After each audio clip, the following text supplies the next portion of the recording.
You're not shooting the bullet. Whoa. You're catching it.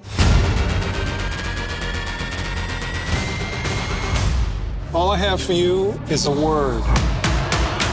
Hello, audiences in Korea. The director is not from the future. The director is from the past. The director is from further and further into the past every day.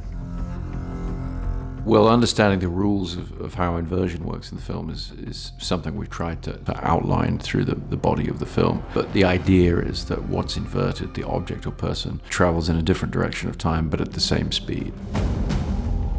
Well, the interesting thing about physics is it defines and underlies all of the other scientific disciplines, from biology, chemistry, and so forth. So physics is really getting back to getting down to the fundamental building blocks of all other scientific disciplines. And so I think it's inspiring. The laws of physics are inspiring. The ways in which they can, in film terms, be manipulated or changed poses some really, really fascinating questions. In researching the physics, I came across a moment in time where one physicist, Mr. Wheeler, calls Mr. Feynman, another famous physicist, in the middle of the night and explains to him that he's realized why every electron is identical. And the answer is because they're all the same electron, going backwards and forwards in time, and therefore building up the entirety of our universe from one individual particle. And what that suggests is that the possibilities are limitless in terms of how, if things can travel in both directions of time, how much multiplicity would be created. In the tradition of espionage movies, it's important to have a test for the protagonist at the beginning that's sufficient to guarantee to his prospective employers that he can be trusted at the highest level. And so the test, the idea of establishing that his preference would be to take his own life, give up his own life, rather than give up the information or betray his colleagues. That's a necessary first step towards being able to facilitate operations for such a top secret organization.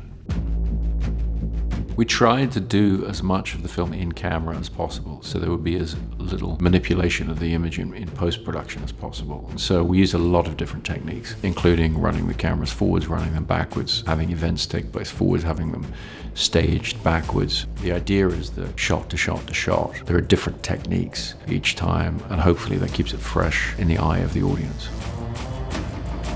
It's always difficult to pinpoint where inspiration comes from, but I've been fascinated by the notion of the image of a bullet being sucked out of a wall and back into the barrel of a gun. That's an image I've been interested in for some time, and it occurs in one of my earliest films, Memento. And in that film, it's presented as a symbol. It has a metaphorical effect. But I'd always wanted to find a story in which I could make that physical reality that the characters in the story would have to deal with, so it would become palpably real for the audience. It's hard to say what the biggest message of the film is. When you make a story on this scale, there are all kinds of ideas that you're exploring, all kinds of questions that you're asking. But I try not to be didactic. I try not to have specific messages that a film has. I think if the idea of a film could be reduced to a specific message, it would invalidate the need to make the film in the way you do.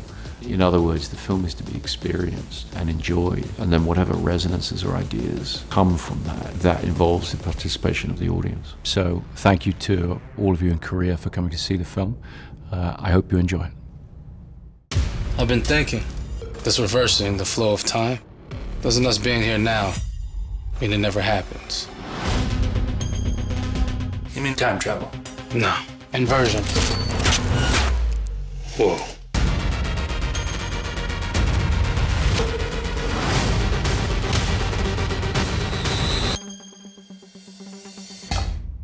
Well, I've seen too much. Well, we'll try and keep up.